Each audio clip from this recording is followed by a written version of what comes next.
80 anos depois da queda do regime nazista na Alemanha, após as tropas do Exército Vermelho, o Exército Soviético, adentrarem Berlim, o fantasma de Adolf Hitler assombra o povo alemão e o mundo. Se você quiser ficar por dentro de todos os detalhes da eleição da maior economia da Europa, assista esse vídeo até o final e fique por dentro do evento político mais importante de 2025.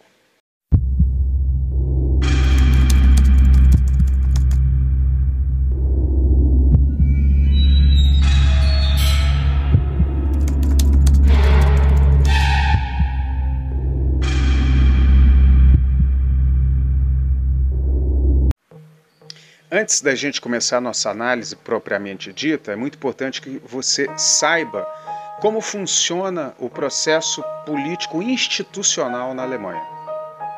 O sistema político na Alemanha comporta até 735 mandatos no parlamento. As legendas para eleger algum parlamentar precisam alcançar no mínimo 5% dos votos totais. E após a eleição no parlamento, os partidos têm até 30 dias para poder formar uma coalizão, e a coalizão que formar a maioria elege o primeiro-ministro, aquele que é chamado de chanceler.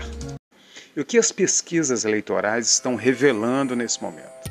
Esse gráfico é uma média ponderada que foi elaborada pela rede Euronews, que envolve várias pesquisas na Alemanha.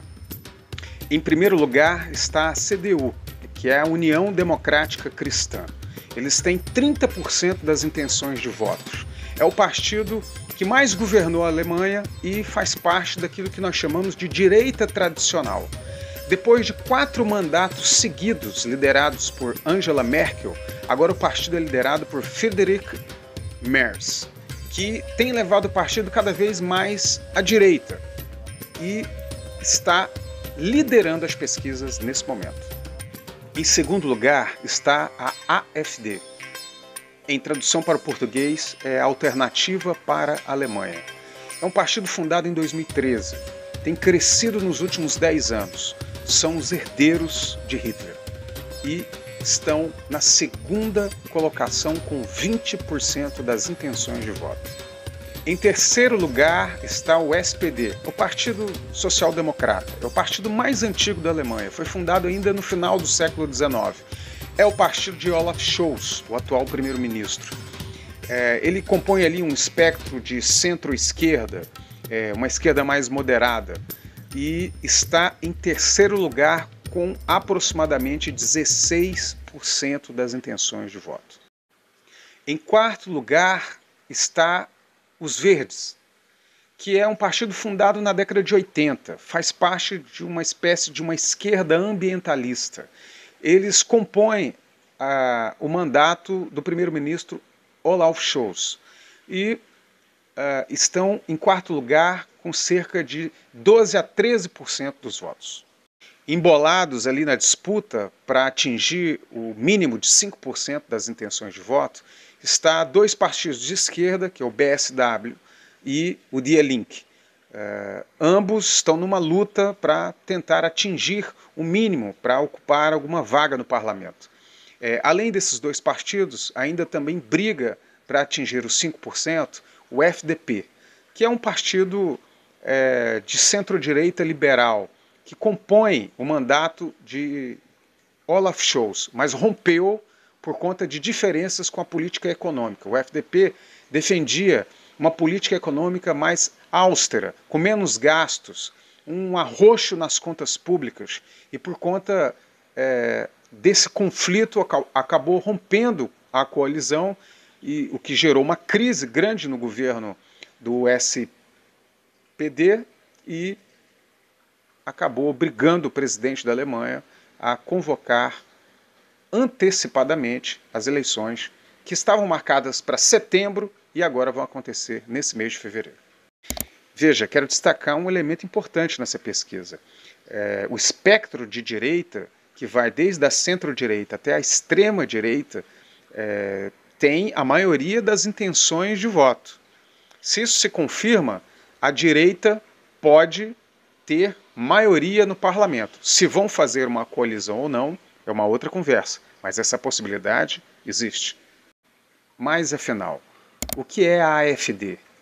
E quais são as suas chances eleitorais? A Alternativa para a Alemanha é um partido que foi fundado em 2013, no auge da crise do euro, por diferenças com a condução que Angela Merkel estava dando à economia e à política do país.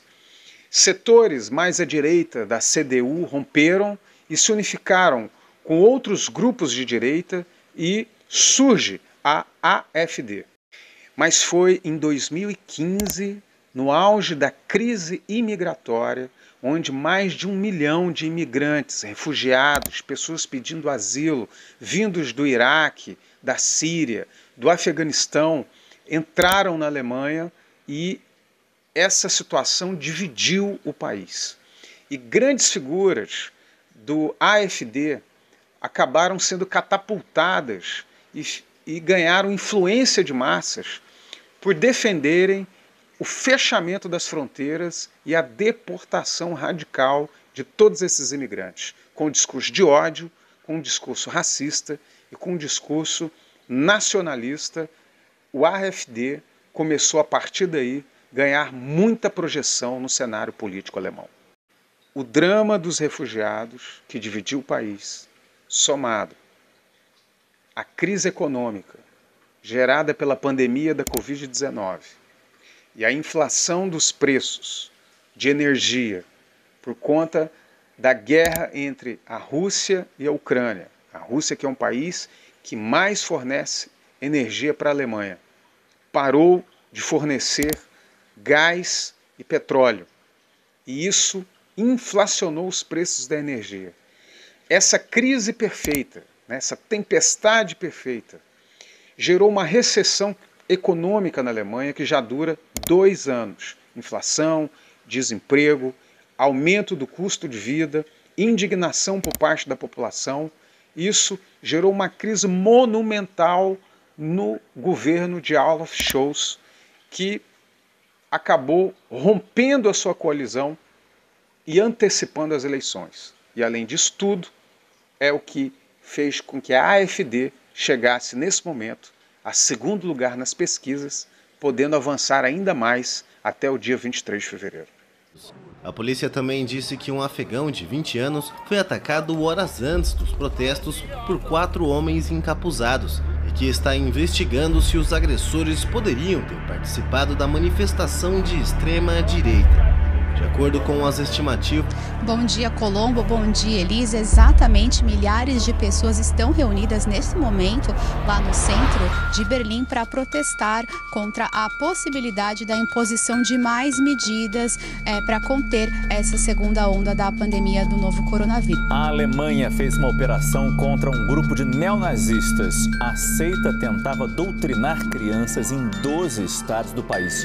Um dos quadros mais radicais da AfD e líder do partido na região da Turíngia, Rock, é acusado de usar em 2 ocasiões a frase Alles für Deutschland, tudo pela Alemanha em alemão, slogan de um grupo paramilitar que desempenhou um papel crucial para a ascensão de Adolf Hitler ao poder.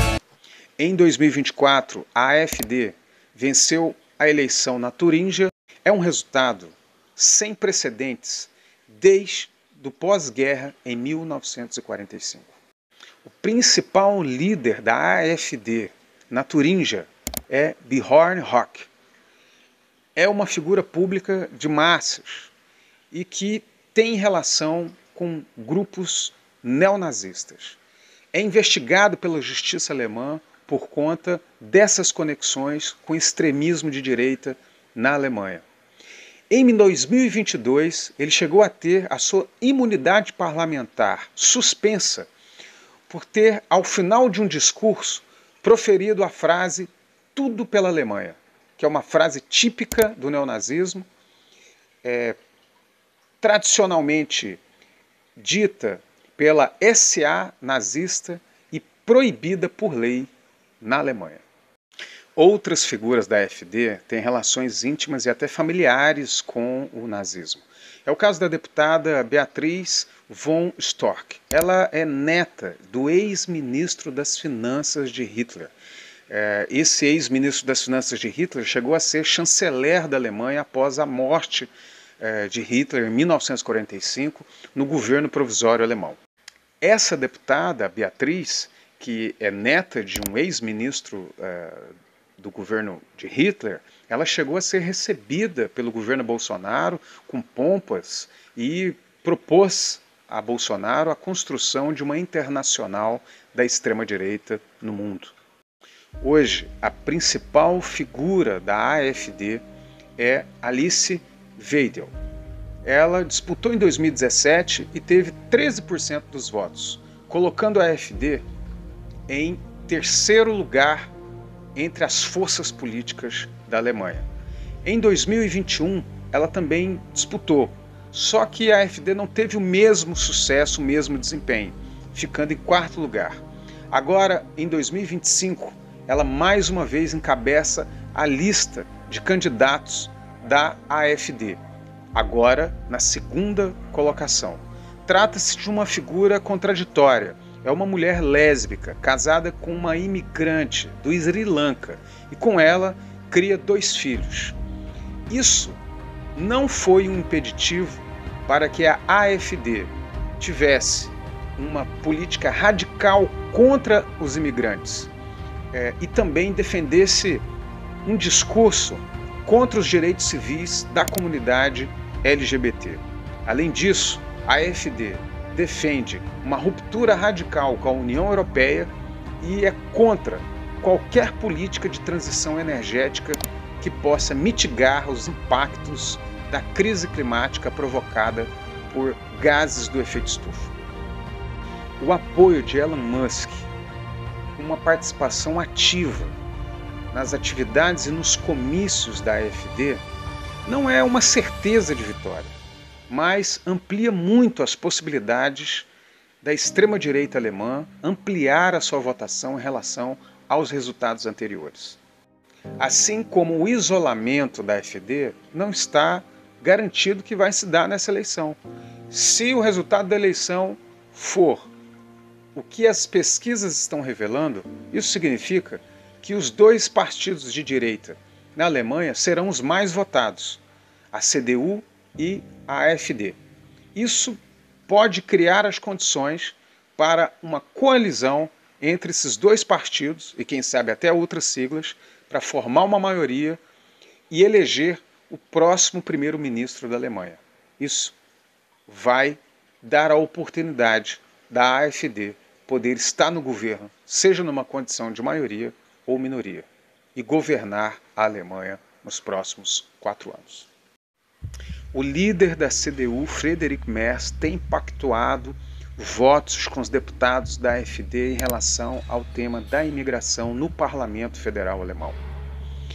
Essa postura da CDU de aproximação e dando sinais que pode fechar acordos com a extrema-direita é uma quebra histórica de um acordo democrático de isolar a AfD no Parlamento da Alemanha.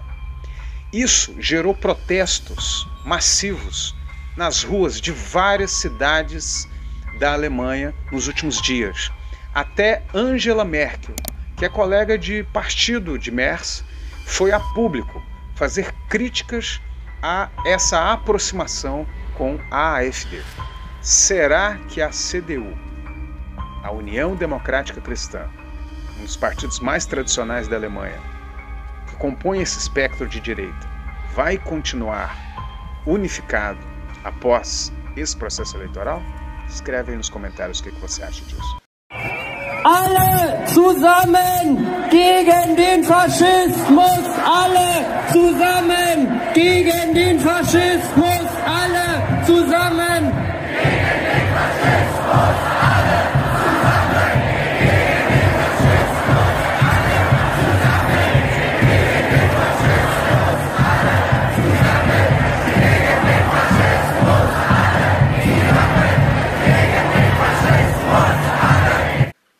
as imagens de milhares de pessoas tomando as ruas de várias cidades na Alemanha é a expressão de que existe uma resistência, uma mobilização para impedir que os herdeiros de Hitler tenham avanços políticos nessa eleição. No sábado, dia 1º de fevereiro, milhares de pessoas tomaram as ruas de Hamburgo, Stuttgart e Colônia. E no domingo, no dia 2 de fevereiro, mais de 100 mil pessoas foram às ruas, mobilizadas, cantando hinos antifascistas, cantando a Bella Ciao nas ruas da capital da Alemanha, Berlim. Vejam, o movimento fascista global, essa rede global neofascista, ela sabe que após a vitória de Trump, uma vitória na Alemanha vai dar um salto qualitativo no seu projeto estratégico global. Não é à toa que Steve Bannon, que é um dos dirigentes mais importantes dessa rede internacional de neofascistas, em reunião com vários partidos de extrema-direita nos Estados Unidos, na ocasião da posse de Trump, agora, recentemente, disse o seguinte: The next stop is Germany. Alternative for Deutschland. Can I have the Alternative for Deutschland people stand up? We want to give a shout out to you guys. All right. All right. Is President Bolsonaro here? Did he show up yet? No. We know why. Why? The Marxist communist in Brazil kept his passport. Is Eduardo here?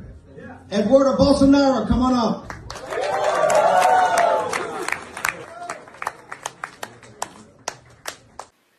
A participação de Elon Musk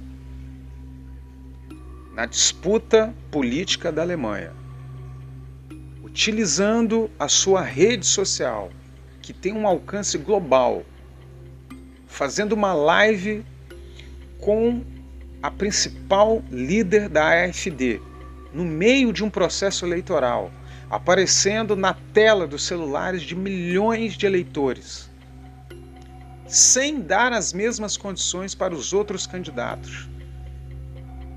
É um instrumento que desequilibra o processo eleitoral.